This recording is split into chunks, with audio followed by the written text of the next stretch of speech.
produced by our university, and then let you start. Okay, thank you.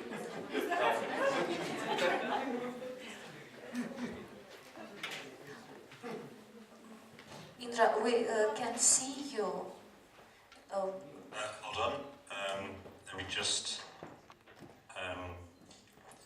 Sorry, I just have to.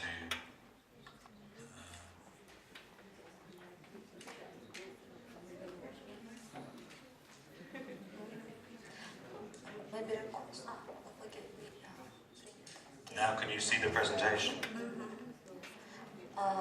Yes, we can see the title slide. Yes, thank you. Because you can't see me and the title and the slides at the same time, so I think I'll show you the slides because there are charts and things, if that's all right.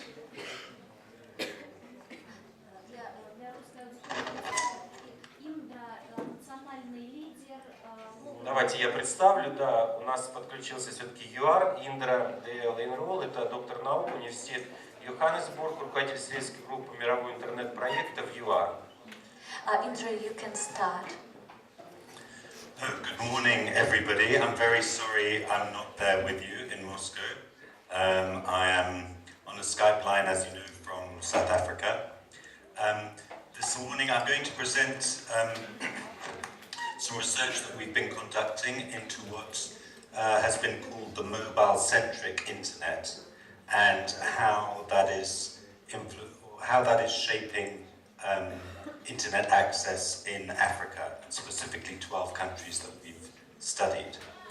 And the reason it's an important subject, I think, is because a number of researchers, but also major agencies like the International Telecommunication Union and the World Bank have suggested that Africa can leapfrog, as they've said, in other words, leap forward over its poor infrastructure by using mobile technologies and can, in this way, leap over the digital divide, one might say.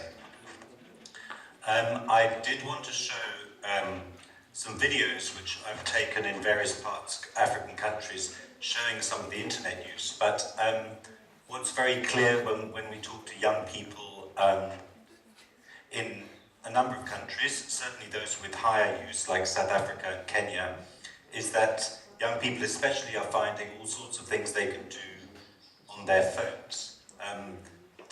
The hands of a girl you see there, she's actually a law student and she has all her law reports on her phone. She's from Nairobi.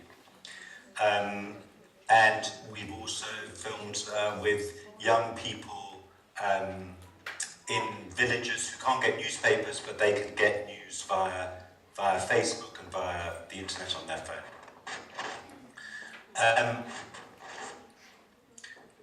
So they are, in a way, a kind of poster children for what has been called by the head of the ITU a mobile miracle. And this hypothesis has been repeated a number of times that Africa can leapfrog using digital technology, using mobile technology, I'm sorry. We are able to use a survey of internet use in 12 countries that asks some fairly detailed questions about how people accessed the internet and what they used it for. And these were based on representative randomized samples drawn in 12 countries. We previously published internet results showing levels of internet use in the countries we were studying, and as you can see, in general, internet use is very, very low. South Africa had the highest when the survey was conducted at the beginning of 2012, and it had less than 35% of the population were internet users. And the lowest was Ethiopia, where it was only 2 or 3%. The reason why there's such interest in mobile infrastructure is because of the very, very poor state of fixed line infrastructure. You see here ITU data, and I don't know, I hope you can see the line at the bottom, the purple line. That is the number of fixed line connections per 100. And it has not really shifted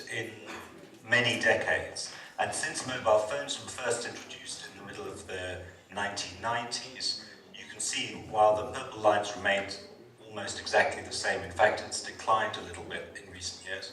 The green line, which is the number of mobile subscriptions in Africa, has grown, sub-Saharan Africa has grown hugely. And the other infrastructure issue which people have great expectations for mobile technologies is the penetration of personal computers. Here, from our own research here, you can see three groups of bars. Each bar represents one of the countries we were studying. On the left-hand side are the number of people who have access to a PC, either own a PC or there is a PC in their home, a laptop computer or a desktop computer. And you can see, even in South Africa, the highest figure is some 25%, but in general, many of the countries, it's well below 10%. If we compare that to the second set of columns, which shows mobile phone ownership, it's hugely higher. And we were also able to ask people as to whether their phone, whether they used the internet or not, was their phone capable of using the internet? And we find that more people have mobile phones that can connect on the internet than have PCs. We also found that, in general, people's phones were not that old. They were under 3 years old. So if we look at the trend, we'd also expect that the number of internet-capable mobile phones will rise quite sharply in the next few years as more and more of the devices available and sold have internet connectivity built into them. When we look, we studied what has been called, originally the phrase coined by Prahalad, the bottom of the pyramid. In our case, we've taken a World Bank definition of that. So this is the lower, excluding the upper incomes, and looking at people at lower incomes. So we've taken the World Bank definition of people who live on $2.50 a day or less as of 2011. And we've used purchasing parity to compare that across different countries. And when we look at infrastructure in the countries we're studying, you can see how poor other infrastructures are and how mobile stands out. So fixed line phones amongst the bottom of the pyramid, well below 10%.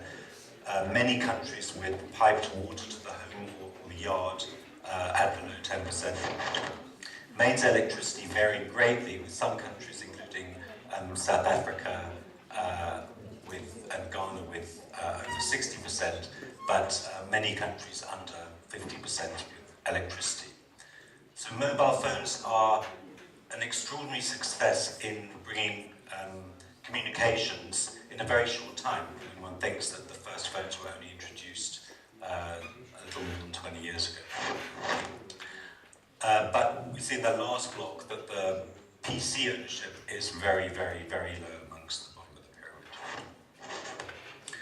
So the term mobile-centric has been coined by originally Donner and Gitau to look at whether people who are really dependent on their phone to connect to the internet may use the internet in a different way. So essentially the question we're looking at is how does the access through device and networks, how does that influence usage?